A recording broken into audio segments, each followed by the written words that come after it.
Ioan, capitolul 16. V-am spus aceste lucruri ca să nu vă poticniți. Vă vor scoate din sinagogi.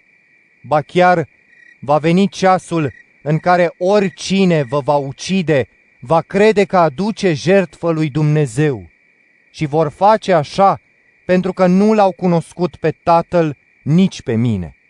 V-am spus acestea pentru că atunci când va veni ceasul lor să vă amintiți că eu v-am spus. Nu vi le-am spus de la început, pentru că eram cu voi. Însă acum mă duc la Cel care m-a trimis și nimeni dintre voi nu mă întreabă unde te duci. Dar fiindcă v-am spus aceste lucruri, tristețea v-a umplut inima. Dar eu vă spun adevărul. Vă e de folos ca eu să plec, fiindcă dacă nu plec, Mângâietorul nu va veni la voi. Iar dacă mă duc, îl voi trimite la voi. Iar când va veni El, va da pe față lumea în ce privește păcatul, dreptatea și judecata. În ce privește păcatul, pentru că ei nu cred în mine. În ce privește dreptatea, pentru că merg la Tatăl și nu mă veți mai vedea. În ce privește judecata, pentru că stăpânul lumii acesteia a fost judecat. Mai am multe să vă spun, dar nu le puteți purta acum.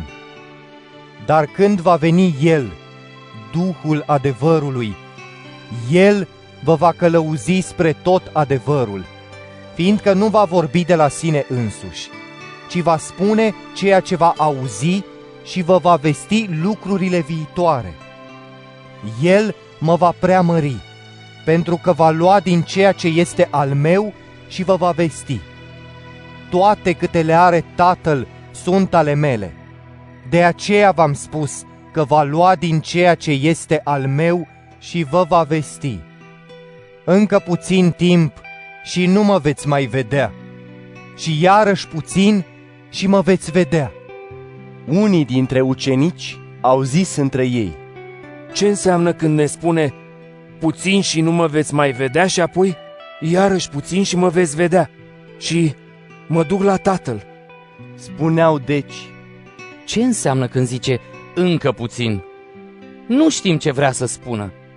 Iisus a știut că voiau să-l întrebe și le-a spus: Vă întrebați între voi pentru că v-am spus încă puțin și nu mă veți mai vedea, iar apoi încă puțin și mă veți vedea iar? Adevărat, adevărat vă spun, voi veți plânge și vă veți tângui, iar lumea se va bucura. Voi vă veți întrista, dar întristarea voastră se va preface în bucurie. Femeia când naște se întristează pentru că i-a sosit ceasul, dar după ce naște pruncul, nu-și mai amintește suferința, de bucurie că s-a născut un om pe lume. Și acum voi vă veți întrista, dar iarăși vă voi vedea și inima voastră se va bucura și nimeni nu vă va lua bucuria. Iar în ziua aceea nu mă veți mai întreba nimic. Adevărat, adevărat vă spun, dacă veți cere ceva de la Tatăl în numele meu, vă va da. Până acum nu ați cerut nimic în numele meu. Cereți și veți primi, pentru ca bucuria voastră să fie deplină. V-am spus aceste lucruri în pilde, dar vine ceasul când nu voi mai vorbi în pilde, ci vă voi vesti deschis despre Tatăl. În ziua aceea veți cere în numele meu. Și nu vă zic că eu îl voi ruga pe Tatăl pentru voi, pentru că însuși Tatăl vă iubește pentru că voi m-ați iubit pe mine și ați crezut că eu am ieșit de la Dumnezeu. Am ieșit de la Tatăl și am venit în lume. Iarăși las lumea și mă duc la Tatăl.